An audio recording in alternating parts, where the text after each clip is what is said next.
honestly, if we have lost this game, I would have started questioning a lot of things in life, bro. I would have started genuinely questioning this team's abilities because without Lamine Yamal, of course.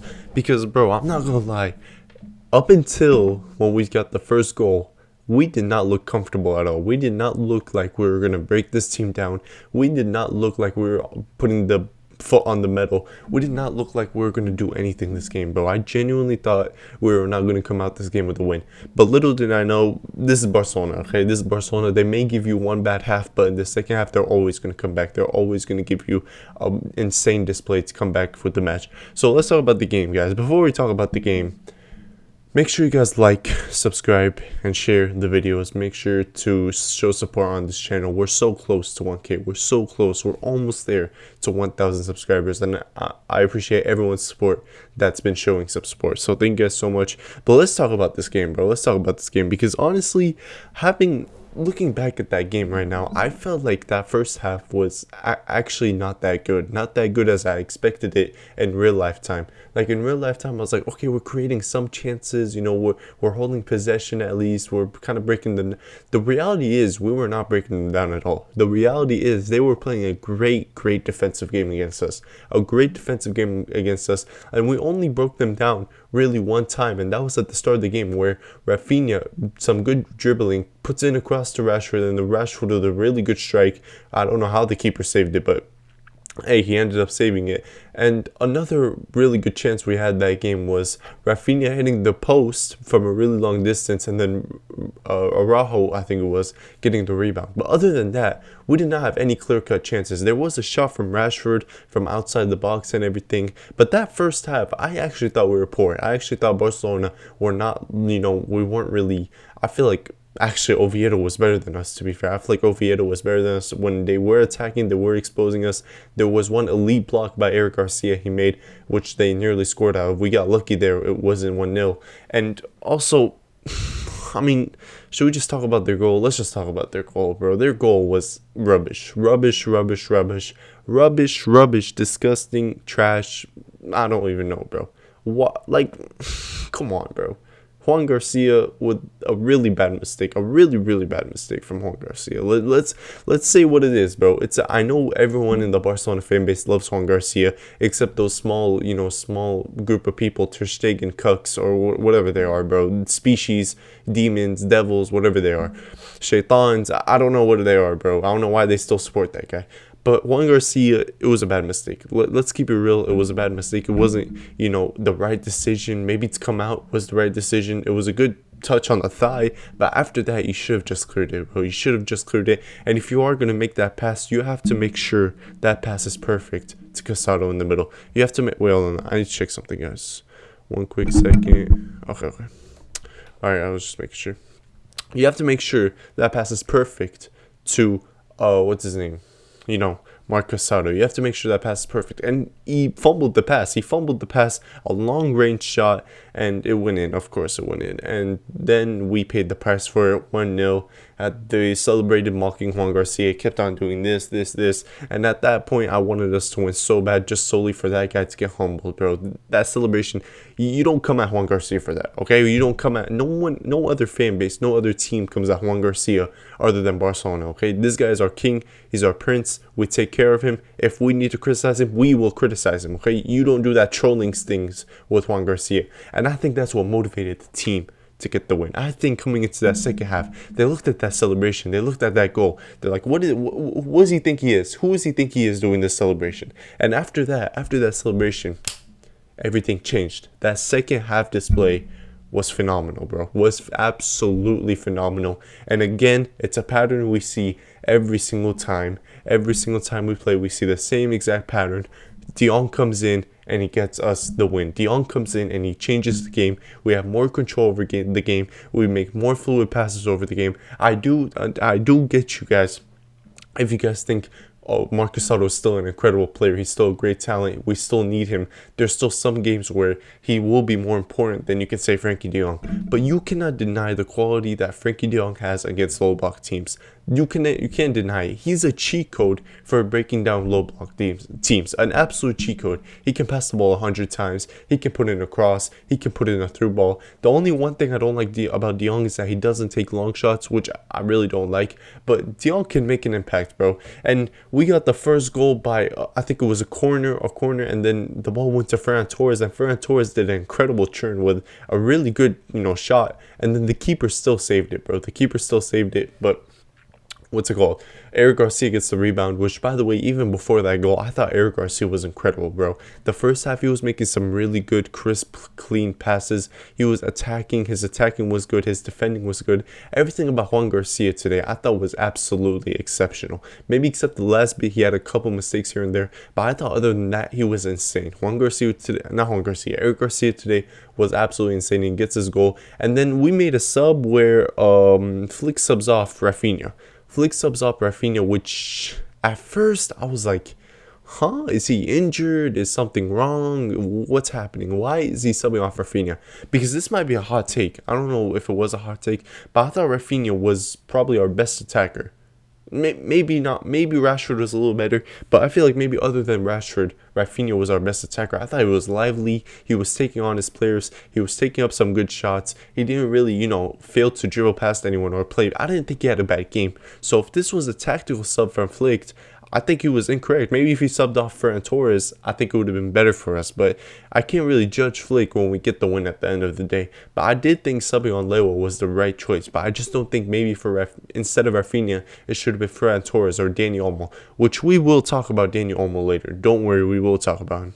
But Lewa comes on and instantly makes an impact, bro. Instantly, Lewa makes an impact. Frankie de Jong with a cross. Lewa with an insane header to get us the lead. Crossbar and in, and this is what Lewa does, bro. No matter how much we hate on him, sometimes he may have a terrible game, but still, Lewa, he's always there, bro. He's always there. He's always going to have that box threat, that sense of smell for that goal. And I'm not going to lie, Ferran Torres had a similar chance in that first half, and he did not bury it like Lewa did. So fair play to Lewa, crossbar and in, beautiful header. And I think at that moment, we were comfortable at that point. We were comfortable. Oviedo barely had any chances to the end. Gerard Martin with a stinker, an absolute stinker today from Gerard Martin. He comes off for Jules Koundé, and we will talk about Gerard Martin. Like I said, we will talk about everyone. And then we did get a third goal. Fortunately, we did get a third goal. It was from a corner. Rashford gets the assist, and Rashford, what a start to the season, bro. What a start to the season from Rashford. And he assists Ronald Araujo with the header just to steal off the game, just to end the game off. 3-1 Barcelona. What more can you ask for? What more can you ask for from Barcelona? We get the win. A couple more subs gets made. Pedri gets a little bit of rest, which I would have liked to see him have a little bit more rest, but it is what it is. Mark Bernal comes on, gets some minutes. Christensen comes on and gets some minutes. Rashford gets some rest. But yeah, I mean, if I had to talk about some people, let's talk about the ratings. Let's just get into the ratings. Let's just talk about the ratings at this point. Let's start off with Juan Garcia. Which Juan Garcia, I can't really give you higher than... Juan Garcia gets 5.5, bro. It might be harsh. I know he made some good saves. I know he did make some good passes as well, like we always see from Garcia. Like I always say, his distribution is very good. But you can't get really a higher rating than 6. Maybe if you had like a insane 8 saves or something to back it up, but that mistake was really bad and it could have cost us the game today. Luckily it didn't, but he did not do really anything incredible to make up for it. There was one good save he made in the second half, but some good passes, but that's not enough for me, bro. I'm sorry. Juan Garcia gets a 5.5. That's a really bad mistake, but I'm not worried about Juan Garcia. Don't make me sound like I'm saying Juan Garcia is bad, bro. I'm not saying he's bad. Don't think I'm saying he's bad. Juan Garcia is insane. He's still insane, and it was just a one-off mistake. It happens. We move on. And now we have Eric Garcia, which, I'm going to talk about Eric Garcia later. Next we have Ronald Araujo. Why is it all caps? Brother, can I spell? Oh, no, that's not how you spell Araujo. Okay. Next we have Araujo, who I would give Araujo, bro, honestly, he was really solid today. Ronald Araujo was really solid today. I'm going to give him an 8.5. I really don't think he did anything wrong today, Araujo. He was really solid. He got a goal too. And there was that big striker that they had. Oviedo had a really big striker up top. And I think Araujo dealt with him perfectly, bro. Dealt with him perfectly. He barely had any chances, barely gave him any breathing room. And I'm telling you guys, I feel like Flick has changed the tactics a little bit of tweaks. It's not as high as it was before. The high line is not incredibly high like it was before. So I think Araujo, great game from him, 8.5. Next, we move on to Kubarsi. Kubarsi was decent. Nothing incredible from Kubarsi. I would give him a 7.5. I thought it was good. You know, just good. Just a decent performance from Kubarsi. Nothing terrible. Not a terrible mistake. Not really good. Whatever. You know what I mean? Just 7.5. Next, we have Gerard Martin.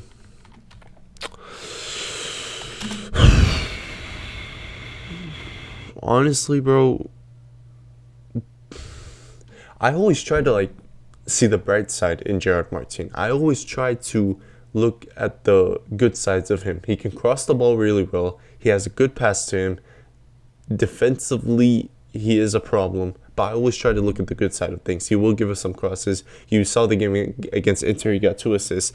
But, bro, I'm not going to lie. Today, he gave us absolutely nothing. Absolutely nothing.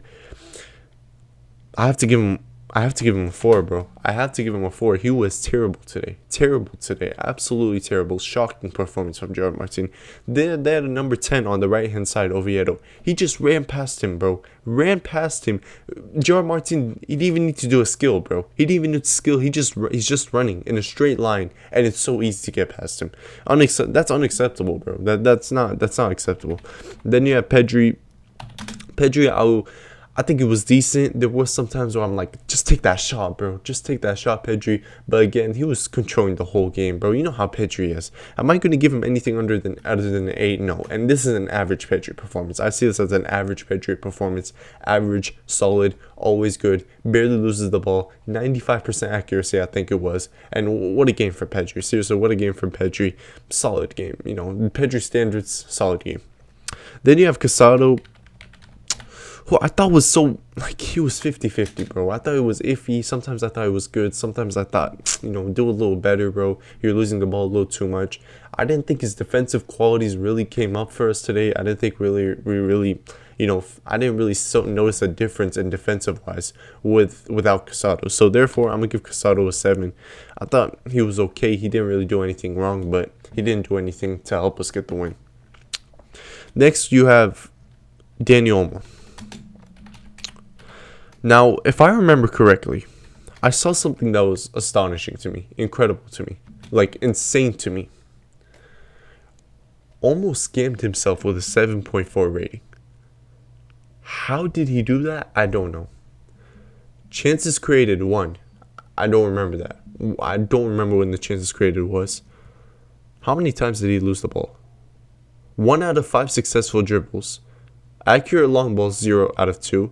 Accurate crosses, 0 out of 2. Why did this guy, how did this 5 out of 11 ground duels won? 5 out of 11 ground, yeah, Olmo today was shocking. Olmo today was genuinely shocking. You want me to give you my rating? Hold on, bro. How did he play the full 90? This is one of the moments where I don't agree with Flick at all. I genuinely don't agree with Flick at all. Today, he could have genuinely subbed on Tony Fernandez, and I would have noticed an improvement for Dani Olmo. The way this guy has paid for Mob and scammed them to give him a 7.4. A 7.4, a green rating, is absolutely shocking, bro. It's genuinely shocking. I don't know. This guy needs to find his consistency. This guy needs to find his rhythm. I'm tired of Olmo playing really good against Getafe, making incredible passes, incredible assists, getting goals and everything. I'm tired of seeing that Olmo for one game, and then the next game, he's one of the worst players on the pitch, if not the worst player on the pitch, and one of the worst signings we've ever made. Because genuinely, if this guy continues for his inconsistencies, it's not even the injuries anymore. I'm not seeing Dani Olmo become this consistent 60 million starter player that he should be, that we saw in the Euros, that we saw in moments in RB Leipzig, that we saw in the big games, you know, the games against Bayern where he scored the hat trick. We're not seeing this Olmo week in, week out. We're not seeing, and I get some players can have off games, but this is happening way too much. This is happening way too much, and it's a problem, bro. It's a problem that needs to be fixed because we don't have Fermin right now. Right now, we don't have Fermin. We can't just sub you off and then bench you for an entire game and then sub on Fermin. We can't do that. You need to perform for us, bro. You need to perform for us. Last year, at the start of the year, you were incredible, insane, and then you died down, and then you were good again, and then you died down. I need a full, let's say, 4 months of you being consistently good. I need that. That's what we paid for. That's the player we paid for. So don't give me this 1 game good, 1 game terrible, 1 game okay, 1 game cheeks. Give me a good 4 months at least, bro. I'm tired of seeing this, Olmo. I'm tired of seeing this, bro. You move on to Rafinha. Again, I thought Rafinha was decent. I actually thought he was decent. I don't know why he was subbed off. I hope he's not injured. I hope it's not nothing serious. I hope he's... I don't know why he was subbed off. I thought it was really good today. Not really good. Let me not say too much. I thought it was pretty good today. He created that chance for Rashford. He had that long shot where it hit the post. He made some good passes. I don't know. Is it a hot take me saying Rafinha was good today? I don't think it is. I'll give Rafinha a 7.5. I thought it was solid today. He almost got us a goal, and he almost created a goal. So I thought Rafinha was good today. I'm gonna say Rashford. I'm gonna give him. I thought it was better than Rafinha, but not so much better. I'm gonna give him like a 7.9, bro. 7.9, not an 8 though, but a 7.9. I thought. 7.9 is good. 7.9 is good for Rashford. He was a threat the entire game. He got an assist from the corners, and he should have scored, to be honest. He should have scored. I don't know how the keeper saved those 2 shots. The one that was about to go top bins. But yeah, Rashford gets a 7.9. He was good. Ferran Torres, I mean, you can say not Juan Garcia. I don't know why I keep saying Garcia. Eric Garcia's goal was mainly because of him, because of that incredible, touch and shot that he did, which came out of nowhere, to be honest. But I feel like he wasn't really that good today. I thought he wasn't that good today. But I'm going to give Ferran Torres a 6.5, bro. I didn't think he was that good. I thought there were so many touches where he played wrong, so many passes where it wasn't the best from him. So I'm going to give him a 6.5. And I'm going to let's look at the subs that are worth rating, bro, because I'm not going to rate Koundé or whatever. Let's see. Where's it at? You have Lewa, you have De Jong. That's what I'm going to rate. Lewa and De Jong. Lewa, De Jong, and yeah, just Lewa and De Jong. Koundé was okay. Nothing really incredible. Lewa gets... I'm going to give Lewa an 8. I thought he changed the game. And I'm going to give De Jong also an 8. Because they both changed the game. They both got us the win. They both impacted us majorly for the win. De Jong assist, Lewa goal. So fair enough to both of them. They both got us the win. And my MVP for this game is Eric Garcia. Because Eric Garcia... I didn't think he put a foot wrong. Other than those last minute maybe mistake, he made a mispass or something. Other than that, I don't think he put a single foot wrong. I'm going to give Eric Garcia a 9, bro. A 9. Eric Garcia gets a 9. He deserves a 9 because of his great performance today. Thank you guys so much for watching. We get the 3 points. Good, routine, 3 points. Let's move on to the next game, which I think it's against Real Sociedad, and then it's against PSG. So, yeah, Real Sociedad and then PSG. 2 big games. Both at home, and we need 6 points from these 2 games. Hopefully we can get 6 points. We're still unbeaten so far in La Liga and in the Champions League. Let's try to keep our form. Let's hope Madrid drops some points. And yeah, guys, thank you guys so much for watching. Make sure to like, make sure to subscribe, make sure you share the video, and comment your thoughts on the game. And I'll see you guys next time. Peace.